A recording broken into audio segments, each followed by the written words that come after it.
Eighth one is principle of equity. So equity simply means justice and kindness. क्योंकि क्या होता है, manager जो होते हैं वो ज़्यादातर कुछ को अनड्यू फेवर्स देते हैं और कुछ को नेग्लेक्ट कर देते हैं। यहाँ पर कोई डिस्क्रिमिनेशन नहीं होना चाहिए on the basis of caste, religion, gender, ठीक है। तो यहाँ पर जो एक मैनेजर है उसको एम्प्लॉय को सिंपली अच्छे से ट्रीट करना चाहिए। इक्विटी का ये मतलब नहीं है कि आपको इक्वल सैलरी देनी है एक एम्प्लॉय और एक पियोन को, नहीं। बल्कि एक इक्विटी का जो मतलब होता है that means application of same discipline and treating equally, जहाँ पर आप ट्रीट कर रहे हैं अपने एम्प्लॉय को और अपने पियोन को इक्वली, उनमें कोई आप फ़र्क नहीं देख रहे हैं। क्योंकि जैसा मैंने कहा कि कुछ को मैनेजमेंट अनड्यू फेवर्स देती है, कुछ को नेगलेक्ट करती है। तो इन सबको फेयरनेस, काइंडनेस और जस्टिस के साथ इनको लीड करना चाहिए।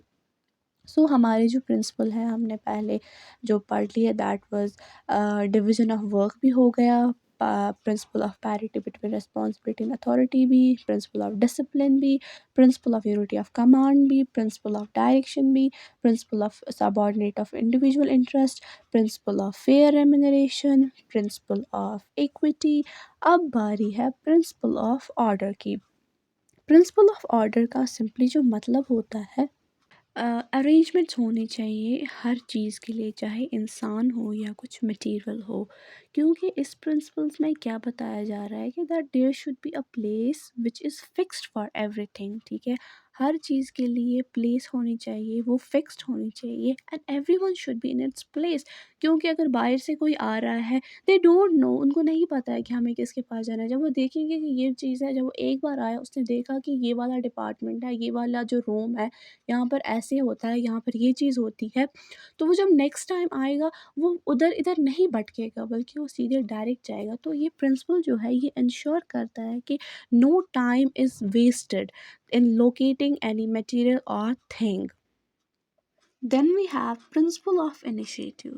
So initiative means that you should allow your employees related to some kind of matters, because अगर आप अपने एम्प्लॉय को फ्रीडम दे रहे हैं to think and work on new ideas, आप उनको इनक्रेज कर रहे हैं एम्प्लॉयज़ को ताकि वो एक इनिशिएटिव ले while working on A given task. क्योंकि इससे क्या हो जाता है, आपके जो एम्प्लॉयज़ हैं वो मोटिवेट हो जाते हैं, वो एनकरेज हो जाते हैं कि हमारे मैनेजर ने हमें मोटिवेट किया, तो वो उसमें उससे क्या करेंगे, अपना जो काम है वो बेटर परफॉर्म करेंगे, अपने काम को ज़्यादा बेटर करने की कोशिश करेंगे and they will work harder. जैसे कि अगर आप कोई आप कोई टारगेट या गोल फिक्स कर रहे हैं, आपको इतना तो अपने एम्प्लॉय को फ्रीडम देना चाहिए कि वो उसके पास राइट हो कि वो सजेशन दे। लेकिन once a decision is taken, जब एक डिसीजन टेक हो जाता है, जब हम ले लेते हैं, तब उनका कोई राइट नहीं बनता है। There is no scope for disobedience. उनका कोई स्कोप नहीं बनता है, कोई राइट नहीं बनता है कि वो डिसओबे करें। They have to follow in anyhow, ठीक है। लेकिन इतना फ्रीडम तो उनको आपको देना ही चाहिए कि दैट वो अपने जब आप कर रहे हैं, कुछ काम कर रहे हैं, आप डिसीजन ले रहे हैं, तो उस पे आपको उन्हें इतना फ्रीडम देना चाहिए that they should be able to give their suggestions. Principle of stability in the tenure of personnel. Okay, this principle states that the period of service in a position should be fixed and employees should not be moved from their positions frequently. Because क्या होता है, हम managers जो क्या करते हैं, अगर अब कोई नया एम्प्लॉय होता है उसको किसी पोजीशन पे रखा जाता है, within some time, within some months और ईयर्स उसको उसकी पोजीशन से मूव किया जाता है बार बार। कभी एक टास्क दिया जाता है, कभी दूसरा टास्क, कभी एक पोजीशन पे रखा जाता है, कभी दूसरी पोजीशन पे रखा जाता है।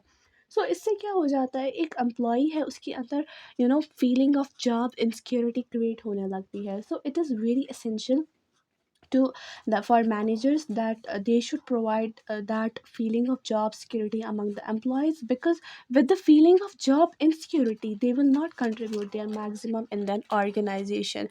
जब उनके अंदर feeling of job insecurity होगी, उनको लगेगा कि नहीं, अगर ये हम मेरी पोजीशन बार बार चेंज कर रहे हैं, एक टाइम ऐसा भी आएगा they will remove me from that particular business organisation, वो मुझे वहाँ से रिमूव कर देंगे। So it is better not to change their position. उनको टाइम दो, एक सर्विस के लिए, एक पोजीशन के लिए कुछ टाइम जो है वो फिक्स्ड होना चाहिए।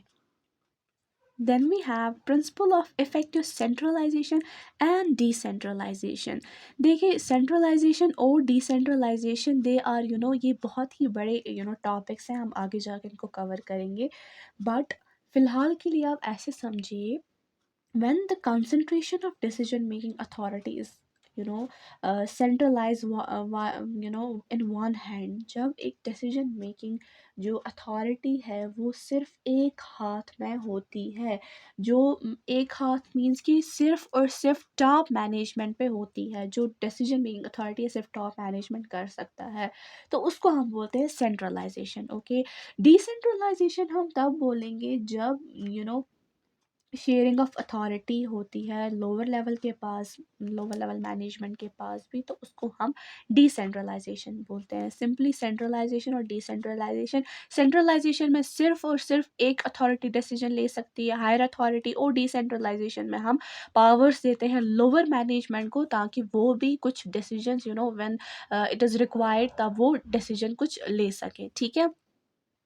सो जब एक ऑर्गेनाइजेशन छोटी होती है, when the organisation is small, ठीक है, एक ऑर्गेनाइजेशन छोटी होती है तो सेंट्रलाइजेशन इज़ ओके, ठीक है, सेंट्रलाइजेशन ठीक है, लेकिन जब वो बड़ी होने लगती है या कोई बड़ी ऑर्गेनाइजेशन होती है तो ये नेसेसिटी बन जाता है कि अगर आपको अपनी जो एक्टिविटीज़ है वो प्रॉपरली कैरी आउट करनी है, so you have to delegate the power to the lower authority. So Fayol advised not to have a complete centralization nor complete decentralization, but a combination of both. इससे क्या हो जाएगा, आपकी जो organisation है वो स्मूथली रन करेगी और आप अपने एम्प्लॉयज़ से भी अच्छे से काम ले पाओगे when there is proper centralisation and decentralisation. Principle of scalar chain, you have to understand it really very clearly because it's too important. It is been asked in examination so many times, so ये आपके लिए बहुत important है, आपको इसको अच्छे से clearly समझना है। सो एक ऑर्गेनाइजेशन जो होती है it is consisted of superiors and subordinates, ठीक है, एक ऑर्गेनाइजेशन में सुपीरियर और सबऑर्डिनेट्स दोनों होते हैं। Superior means top and subordinates means employees और वर्कर्स।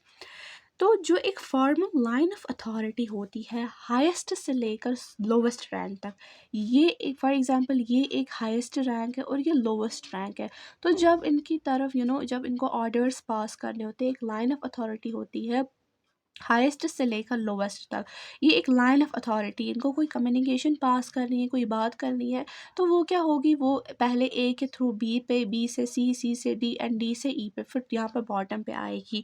तो इसको हम क्या बोलते हैं, इस रैंक को, इस इस लाइन ऑफ अथॉरिटी को हम बोलते हैं स्केलर चेन, ठीक है, क्या बोलते हैं हम उसको, स्केलर चेन बोलते हैं। अब हम एक एग्जाम्पल लेते हैं, suppose any communication from E to I, यहाँ पर हम I, sorry this is wrong, तो ये आई है, ठीक है, यहाँ पर हमें देखना है कि एक कम्युनिकेशन अगर हो रही है फ्रॉम ई टू आई, ठीक है, ई टू आई तक कुछ कम्युनिकेशन होनी चाहिए, मतलब होनी है, तो इसमें क्या प्रोसीजर रहेगा, व्हाट डू यू थिंक, इसमें क्या आपको रहता है, क्या प्रोसीजर रहता है। ऑब्वियसली क्या होगा, ई से फिर डी के पास, इसके पास सी, बी, ए, फिर यहाँ से डाउनवर्ड्स, ऑब्वियसली आपको क्या लगता है, इजंट इट टेक टाइम, ये टाइम नहीं लेगी, this will obviously take a lot of time. तो क्या होता है, फ्योल ने क्या बताया कि टाइम को रिड्यूस करने के लिए, कम करने के लिए एक गैंग प्लान बनाया गया है, गैंग प्लान, GANGPLAN, एक गैंग प्लान बनाया जाता है, जिसका ये मतलब होता है कि अगर कोई कम्युनिकेशन है जो डाउन से अपवर्ड और अपवर्ड से डाउन जा रही है, जैसे मैंने आपको बताया, तो वो ऐसा नहीं होगा कि यहाँ से पहले यहाँ, फिर यहाँ से यहाँ आ जाएगी, no it would not be like that. यहाँ पर एक गैंग प्लैंक बनाया जाएगा as I am showing you through dotted line, जहाँ पर कम्युनिकेशन डायरेक्ट ई से आई तक जाएगी विदाउट वेस्टिंग एनी टाइम, तो उसको हम कहते हैं principle of scalar chain. So here is the last principle of management, that is principle of aspirate the corpse. Aspirate the corpse means union is strength, that union is strength, okay. It is one of the 14 principle of management developed by Henry Fayol. इसमें simply बताया जाता है कि आपको अपने employees को एक साथ पुल करना है ताकि ऑर्गेनाइजेशन की गोल्स जो है वो अचीव हो जाए, और ये एक आर्ट होता है अपने एम्प्लॉयज़ को बिलीव करना करवाना that they are the organisation. Because usually what happens, जो एम्प्लॉयज़ होते हैं वो अपने आप को कुछ डाउन फील करते हैं, दे आर डिमोटिवेटेड, बोलते हैं कि हमारा तो कोई वजूद ही नहीं है इस ऑर्गेनाइजेशन में। लेकिन फ़िलहाल ने ये कहा कि यूनियन इज़ स्ट्रेंथ। जब तक ना आप सब लोग एक साथ नहीं होगे, एक साथ काम नहीं करोगे, तो आपके बीच में आपकी जो ऑर्गेनाइजेशन है वो वर्क प्रॉपर्ली नहीं करेगी, और आपके बीच में ना कोऑर्डिनेशन आएगा ना कोऑपरेशन आएगा। So principle of esprit de corps mean union is strength.